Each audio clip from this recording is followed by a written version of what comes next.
I recently watched the film Rurouni Kenshin, the first film in the trilogy, and I was blown away by this film. It was fantastic. It's an incredible action-adventure movie. It's a samurai film about Himura Kenshin, also known as Batusai, the Kill Sword.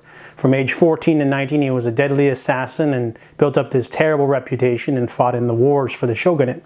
After the final war ended, they moved on to the next phase of history, and he was left behind. So he decided to give up being a killer and become a Ronin, a wandering Ronin, and basically just walk around with a special type of sword called the reverse blade.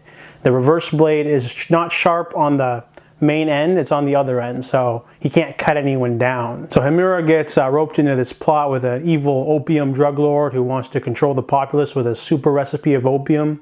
And one of his scientist researchers escapes, and she's trying to escape being killed because, you know, this guy's crazy.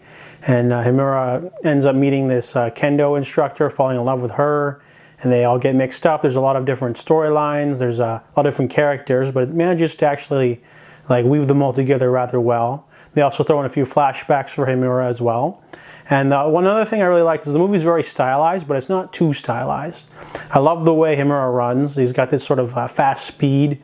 And one of the cool things about this film is that his new code of honor doesn't allow him to kill. So how do you face like 30 guys when you can't kill any of them? Well, he just hits them really hard with his reverse blade so much that they fall down and they don't want to get up. And I thought that was a really cool aspect to the action. It definitely adds a sort of level of difficulty for the main character. Another character does this in one of my favorite shows, an anime called Trigun. Vash doesn't kill anyone in that series either. That's like his code. So this movie winds down to a big climax in a mansion where Himura has to team up with his brawler friend Sanosuke, and they take on this drug lord and all of his crazy henchmen. And he's got like this brawler, badass, and there's like this mask-wearing guy and hordes of normal henchmen. It's a really fun action-adventure film. I definitely recommend it. I give Rurouni Kenshin an 8.5 out of 10.